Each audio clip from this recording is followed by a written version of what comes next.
नमस्ते। आज हम सुख तक कैसे पहुँचे, सुख तक पहुँचने का रास्ता क्या है, मार्ग क्या है, इस विषय को लेकर कुछ विचार करेंगे। कई बार व्यक्ति को गंतव्य का तो पता होता है, अपने लक्ष्य का पता तो होता है, लेकिन वहाँ तक पहुँचने का जो रास्ता है, मार्ग है, उसका पता नहीं होता। और जब तक मार्ग का पता ना हो तब तक हम गंतव्य पर नहीं पहुंच पाते। इसी प्रकार से सुख तक पहुंचने का जो एक रास्ता है, एक मार्ग बना हुआ है, उसका सही ज्ञान न होने से हम सुख तक नहीं पहुंच पाते हैं। व्यक्ति सुख का सफ़र तो शुरू करता है, लेकिन वो पहुंचता दुख तक है, क्योंकि उसको सही मार्ग का पता नहीं है। तो सुख तक कैसे पहुँचे, उसका मार्ग क्या है, इस विषय में ऋषियों ने एक पथ हमें बताया है। वह पथ क्या है, तो उस पथ को, उस मार्ग को हम एक श्लोक के माध्यम से समझने का प्रयास करेंगे। संस्कृत में एक श्लोक है, विद्या ददाति विनयम विनयाद याति पात्रताम पात्रत्वाद धनम आपनोति धनाद धर्मम ततः सुखम। इस श्लोक का जो पहला पद है उसमें कहा गया है, विद्या ददाति विनयम। विद्या विनय को देने वाली होती है। विद्या कई प्रकार की है, लेकिन वास्तव में कौन सी विद्या है जो हमें विनय तक पहुंचा सकती है? क्या आज की जो विद्या है वो हमें विनय तक पहुंचाती है? मेरा मतलब है, आज से का मतलब है मेरा जो आधुनिक विद्याएं हैं, आज जो सर्वत्र पढ़ाई जाती हैं, क्या वह विद्या हमें विनय तक पहुंचा सकती है? तो हम समाज में देखें तो ऐसा प्रतीत नहीं होता कि आज की जो शिक्षा पद्धति है, आज की जो विद्या देने की शैली है, वह हमें पूर्ण रूप से विनय तक पहुंचा सके। तो कौन सी विद्या है जो हमें विनय तक पहुंचा सके? तो वह विद्या है आर्ष विद्या, अध्यात्म विद्या, जो हमें वास्तव में विनय तक पहुंचा सकती है। अब हमें विनय तक तो पहुंचना है, विनम्रता को प्राप्त करना है, लेकिन सही विद्या का ही पता नहीं है तो हम विनय तक नहीं पहुंच सकते। तो अध्यात्म विद्या को, अपनी आर्ष विद्या को हम जितना ग्रहण करेंगे उतना ही हम विनम्र होते चले जाएंगे, हमें विनय की प्राप्ति होती चली जाएगी। आज की जो विद्या है उससे विनम्रता तो नहीं आती, अपितु उस शिक्षा से, आज की जो आधुनिक शिक्षा पद्धति है उससे व्यक्ति में एक अहंकार, और उसको पढ़ने के बाद व्यक्ति एक खुद गर्ज जैसा हो जाता है, वो अपने लिए, अपने परिवार तक ही सोच पाता है।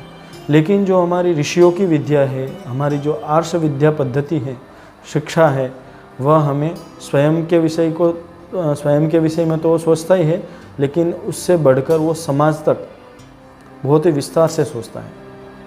अपने से ज़्यादा वो दूसरे के विषय में भी वो सोचने लगता है। ये हमारी आर्ष विद्या का प्रभाव होता है।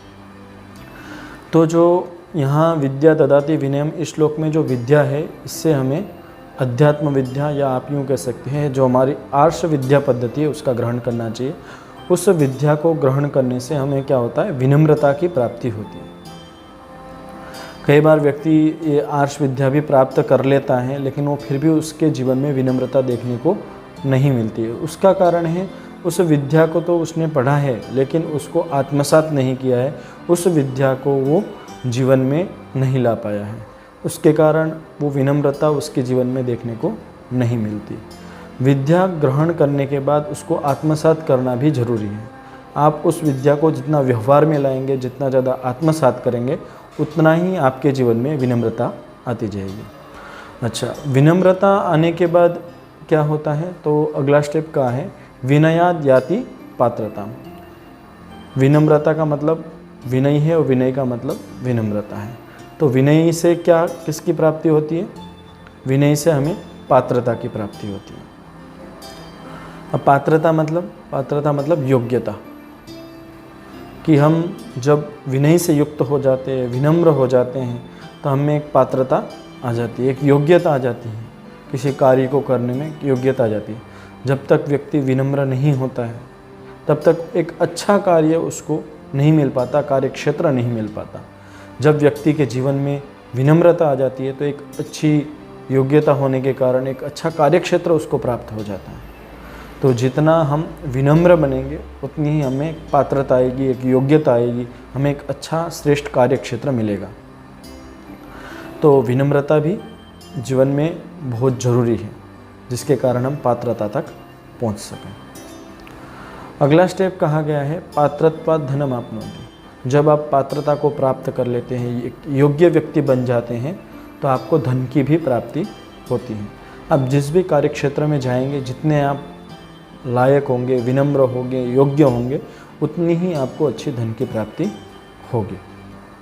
फिर आगे कहा गया है धनात् धर्मम ततः सुखम। अक्सर व्यक्ति ये तीसरे स्टेप तक तो पहुंच जाता है, धन तक तो पहुंच जाता है, लेकिन इससे आगे नहीं कर पाता। वो धन से वो स्वयं के भोग में या अधर्म युक्त कार्यों में वो लग जाता है, जिसके कारण उसको सुख की प्राप्ति नहीं हो पाती। क्योंकि सुख की प्राप्ति के लिए क्या जरूरी है? धर्म। सुखस्य मूलम धर्म। सुख का मूल धर्म को कहा गया है। अब व्यक्ति धन प्राप्त करने के बाद यदि उस धन को अन्यत्र लगाएगा, अच्छे श्रेष्ठ कार्यों में नहीं लगाएगा, तो उसको सुख की प्राप्ति नहीं हो सकती। लेकिन वही व्यक्ति उस धन को यदि धर्म में लगाता है, धर्मयुक्त श्रेष्ठ कार्यों में लगाता है, अपने जीवन निर्माण में लगाता है, तो वो सुख की प्राप्ति करता है, अपने जीवन में सुख की वृद्धि करता चला जाता है। तो ये बहुत ज़रूरी है कि धन कमा के हम रुक ना जाए, या उस धन को एकत्रित कर ले, या फिर अपने सिद्ध भोग विलास में लग गए, या उसको अधर्मयुक्त कार्यों में लगा दिया। इतने मात्र से कभी भी आपको सुख की प्राप्ति नहीं होगी। सुख की प्राप्ति के लिए धर्म करना जरूरी है, क्योंकि धर्म ही आपको दुखों से बचा सकता है। कहा है ना, धर्मो रक्षति रक्षितः। अर्थात जो धर्म की रक्षा करता है, धर्म उसकी रक्षा करता है। किससे रक्षा करता है? दुखों से रक्षा करता है। तो अपने जीवन में धर्म को जरूर लाए, तभी आप सुखी हो सकते हैं। लेकिन प्रथम जो स्टेप है वो है विद्या। आपको विद्या पढ़नी होगी, आर्ष विद्या पढ़नी होगी। आपको अपने जीवन में आध्यात्मिक जो पुस्तकें हैं, आर्ष विद्या है, उसका नियमित रूप से स्वाध्याय करना होगा। जब आप स्वाध्याय करेंगे तो आप धर्म को समझेंगे, धर्म के कार्यों को कर पाएंगे, धर्मयुक्त आचरण कर पाएंगे, जिससे आपके जीवन में सुख वृद्धि होगी। तो सुख को बढ़ाना है तो धर्म करना होगा। अब यहाँ एक प्रश्न ये उठता है कि जो संसार में, समाज में कुछ लोग होते हैं जो अधर्म ही करते रहते हैं, लेकिन फिर भी उनके जीवन में सुख दिखता है। तो अभी तो कहा गया कि भाई जो धर्म करेगा वही सुखी होगा। यहाँ तो जो अधर्म कर रहा है वो भी सुखी दिख रहा है, लेकिन ऐसा नहीं। वह सुखी दिख रहा है, सुखी है नहीं। क्योंकि वो ठीक है, किसी ने चोरी की, खूब सारा धन कमा लिया, या किसी अन्य गलत कर्म करके धन को प्राप्त कर लिया, वो उस समय तो सुखी दिखेगा। लेकिन जैसे जैसे आगे बढ़ेगा तो ईश्वर की न्याय व्यवस्था में उसको आगे चल के दंड की प्राप्ति होगी, उसको दुखी होना ही पड़ेगा। और महर्षि दयानंद जी भी कहते हैं कि जो गलत कर्म करता है उसके अंदर भय, शंका और लज्जा सदैव विद्यमान रहते हैं। तो इससे तो वो सदा युक्त रहेगा, वो भय से मुक्त नहीं हो सकता। लेकिन एक श्रेष्ठ कार्य करने वाला है, धर्मयुक्त श्रेष्ठ कार्य को करता है, वो सदैव निर्भय रहता है।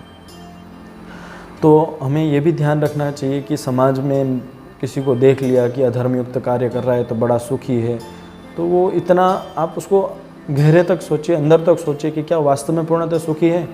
ठीक है, वो यहाँ की एक जो मनुष्य की न्याय व्यवस्था है इससे तो बच गया, लेकिन ईश्वर की न्याय व्यवस्था से वो नहीं बच सकता।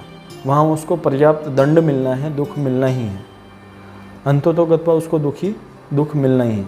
अतः हमें अपने जीवन में धर्म को जरूर लाना चाहिए। और प्रथम स्टेप है विद्या, उसका नियमित रूप से हमें ग्रहण करना चाहिए, विद्या को अपने जीवन में लाना चाहिए। क्योंकि सुख तक पहुँचने का जो एक ये हमारे पूर्वजों ने, ऋषि मुनियों ने एक सनातन पथ हमें बताया है, उस पथ पे हमें चलना होगा। विद्या से लेके धर्म तक का सफ़र यदि हमारा सही रहेगा तो हम अवश्य रूप से सुख को प्राप्त कर लेंगे। इतना ही। ओम शांति।